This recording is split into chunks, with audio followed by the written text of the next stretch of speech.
अब समझिए, जिन गुरु को मानस कर जाने तिन समको निर्भाग्य ज्ञानी। कबीर साहब कहते हैं सबसे अभागा जीव उसी को जानना कि जिसने गुरु को ऊंचा भाव नहीं दिया, या अपने समान ही समझ लिया या अपने से भी हल्का समझ लिया। ऐसा जीव अभागा है, वो अभागा जीव है। उसका भाग्य अभी भी सोया हुआ है, ताकि वो गुरु को जान नहीं पा रहा। फिर कहते हैं बुद्धि रहित नर पशु समाना। कोई भी मनुष्य बुद्धि के कारण वो मनुष्य कहलाता है। अगर उसके अंदर पशु की बुद्धि है तो वो बिना पूंछ का पशु है।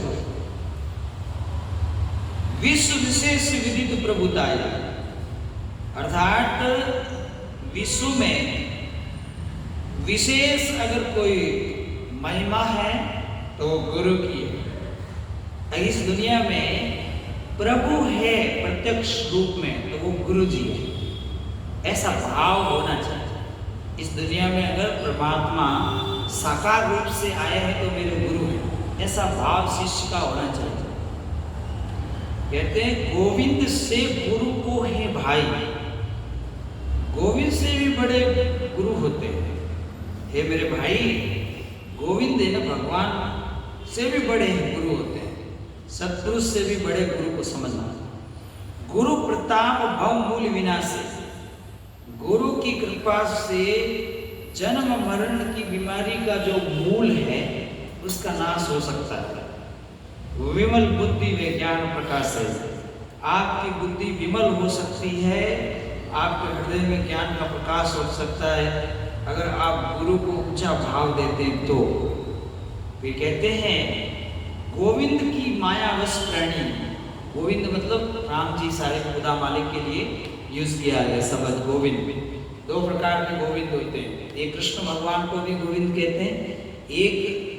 एक ये शरीर जो इंद्रियां हैं इनको गाया बोला, गाय, और इसको चराने वाला जो शुद्ध आत्मा व सत्पुरुष, उसको भी गोविंद कहा गया है।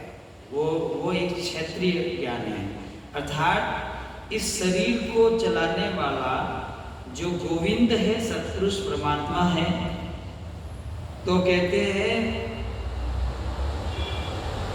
उससे अगर आपको मिलना है तो गुरु की शरण में जाकर ज्ञान लो।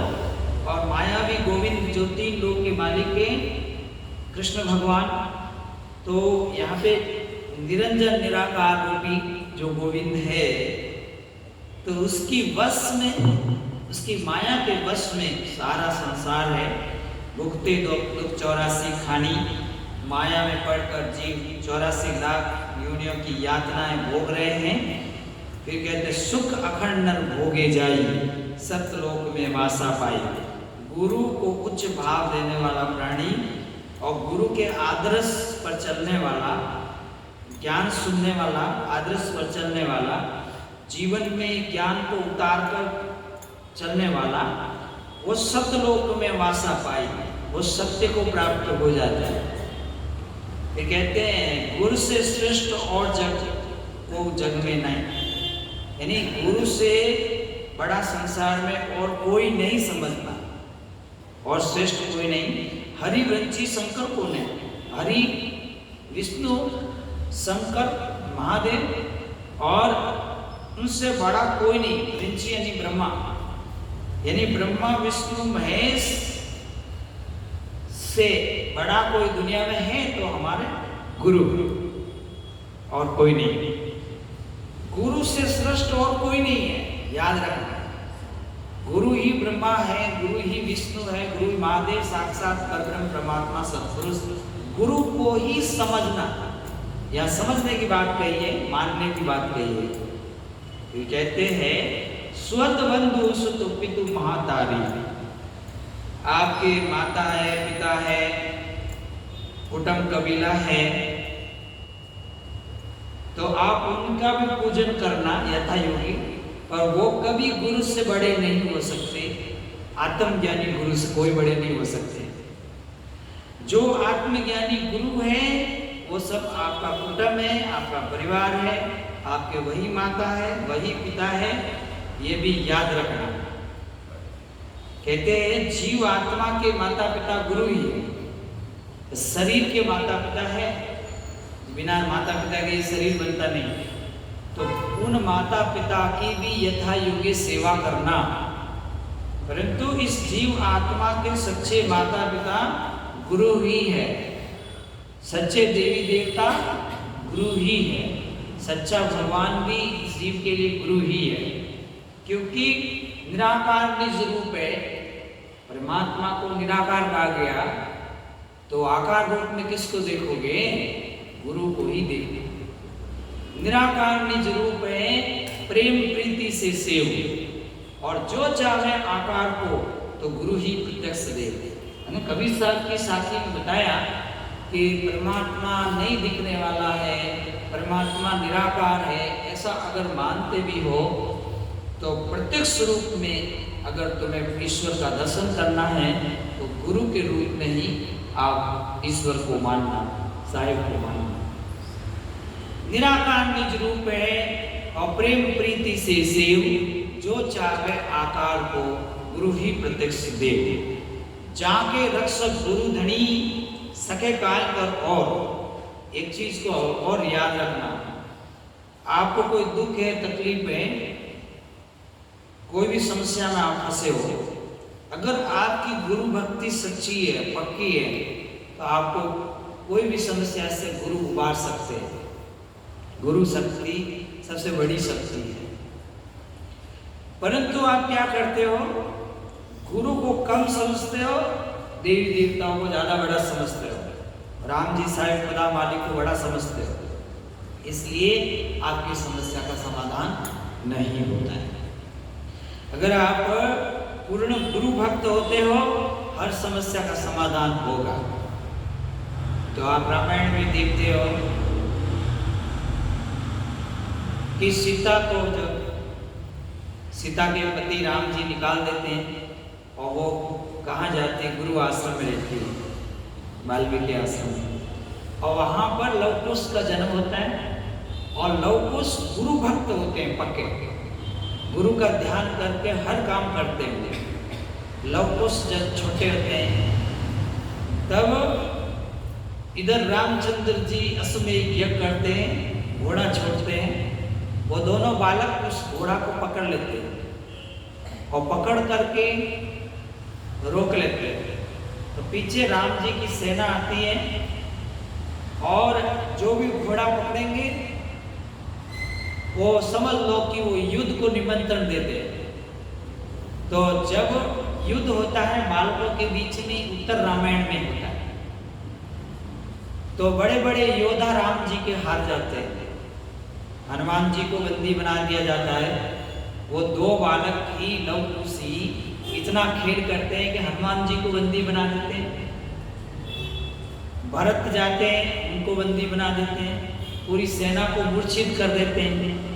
और जब समाचार पहुंचता है कि दो छोटे बालक इस तरह साहसी हैं, सूरवीर हैं, जो अपनी पूरी सेना को हरा चुके हैं, तो रामचंद्र जी खुद आप आते हैं, उन दो बालकों को समझाते, मानते नहीं हैं। और उनको ये पता नहीं रहता बच्चों को कि ये हमारे पिताजी हैं, हमारे ही पिता हैं। और वो उनसे भी जिद करने लगते हैं, उनसे भी युद्ध करने लगते हैं।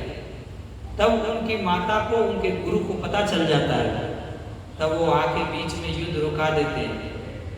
यानी उन बालकों में गुरु भक्ति इतनी तगड़ी आ जाती है कि वो राम जी की सेना की पूरी हरा देते हैं। जो अजय सेना थी, रावण को मार के आई थी, वो सेना दो बालकों से हारी गई। वो बालकों में क्या था? अटूट गुरु भक्ति थी। क्या थी? अटूट गुरु भक्ति थी। गुरु भक्ति का उदाहरण है रामायण में। गुरु भक्ति हो तो लव कुश जैसे, लव कुश के पास गुरु भक्ति इतनी तगड़ी थी कि अजय राम जी की सेना को भी मूर्छित होना पड़ा, हारना पड़ा। हनुमान जी जैसे जो शक्तिशाली तीनों लोक में जिनकी हाथ चलती है। ऐसे हनुमान जी को उन्होंने बालकों ने पकड़ लिया। तो शक्ति कौन सी थी? गुरु भक्ति सच्ची थी। इसलिए हाँ, राम जी की जगह राम जी है, ब्रह्मा की जगह ब्रह्मा, विष्णु महेश जो भी है, शक्ति अपनी अपनी जगह है, परंतु गुरु से बड़ा इस दुनिया में किसी को भी नहीं समझना होगा। कबीर साहब कहते तभी आपकी गुरु भक्ति पक्की होगी। तो कहते हैं जाके रक्षक गुरुधनी, जिनकी रक्षा करने वाले गुरु हैं, सके काल कर और तीनों लोगों में उसका काल कुछ भी नहीं बिगाड़ सकता है। हरि रूठे गुरु शरण है, गुरु रूठे निठौर। एक समझ की बात कहते हैं कबीर साहब कि अगर हरि रूठ भी जाए तो गुरु आपको उबार लेंगे, तार लेंगे, ज्ञान दे देंगे, आपको अच्छा बना देंगे। परंतु गुरु ही तुमसे रूठ जाए तो फिर तुम्हारे आत्मा का कोई सही मुकाम नहीं होगा। ये भी याद रखना। जब शिष्य को अहंकार हो जाए, कोई कला का, कोई तपस्या का, कोई भी बुद्धिमती का, कोई भी अहंकार हो जाए और फिर वो प्रदर्शन करेगा तो उसका प्रदर्शन फैल जाएगा। चाहे गुरु ने उन्हें आशीर्वाद भी दिया हो कि जा तेरे से ये भला काम, वो वापस खींच लेंगे आशीर्वाद। गुरु के पास इतनी शक्ति है कि जो चीज दे भी सकते हैं तो वापस ले भी सकते हैं। इसलिए गुरु से अहंकार करने वाले शिष्य का तीनों लोगों में पुण्य छीन होकर के और तेजहीन होकर के भटक जाता है। इसलिए गुरु भक्ति मजबूती से करें और सावधानी से करें। पतिव्रता की तरह गुरु भक्ति है। बोले सदगुरुदेव की। आगे बढ़ते हैं। जाके रक्षक गुरुधनी और सके काहे कर और, हरि रूठे गुरु शरण है, गुरु रूठे निठौर।